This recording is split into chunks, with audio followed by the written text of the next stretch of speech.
Welcome back, everybody. It has been a while since I've uploaded, but there's breaking news. Joe Biden is officially the 46th president of the United States of America. Now, we have a lot to talk about in this video, and I'm going to try to keep it short and sweet, so let's just get right into it. Joe Biden is our president-elect. However, there's no guarantee yet that he's actually going to be sworn in come January. Let's take a step back and look at what the election looked like just a few hours ago. Joe Biden was up above Donald Trump, and all he needed was Arizona, Nevada, Pennsylvania, or Georgia, and a combination of any two of those to win the election. Let's talk about Pennsylvania and Nevada first.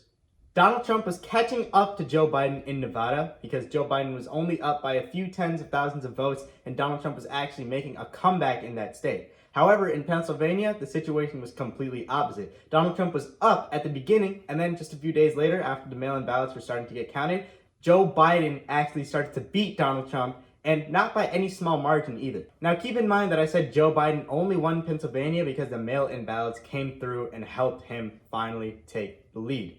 Other than that, in Georgia, it was a very, very interesting case because Joe Biden closed the gap of 180,000 votes to just a few thousand, and then the next day, yesterday, he took over Donald Trump by a margin of just 4,000 votes. And Donald Trump's campaign is probably going to force a recount in that state. The last state we have to look at is the most fundamental state to all of this, Arizona. If Arizona was called towards Joe Biden, which it was by the Associated Press, then Joe Biden had to win any other one of the states, Nevada, Pennsylvania, or Georgia, to just win the election overall, and this was actually the case. Arizona was called in his favor, and then Nevada and Pennsylvania were called just a few hours ago, and that led to him winning the election. So now that we've talked about how Joe Biden won, let's talk about why Donald Trump says this election was rigged. See, mail-in ballots are the key point to this entire discussion, because for the past few months, the Trump campaign has been telling its supporters not to vote by mail. He was saying that mail-in ballots are going to be the most corrupt system ever, so to ensure that their vote would be counted, to vote by person. Now, the Democratic Party knew that the mail-in ballots were probably not as fraudulent as the Trump campaign said, so they told their supporters to vote by mail. Now, the reason that the Trump campaign is complaining is because they say that too many mail-in ballots were Democratic.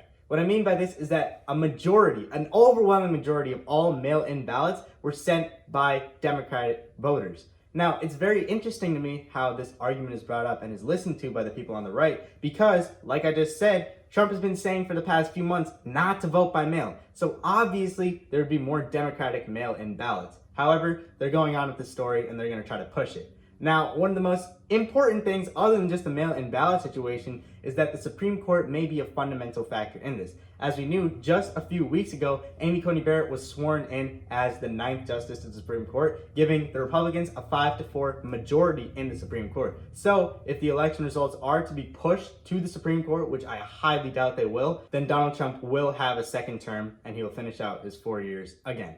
But other than that, for right now, Joe Biden is our president, and hopefully, the Republicans don't get away with trying to steal this election. Thank you guys so much, and have a great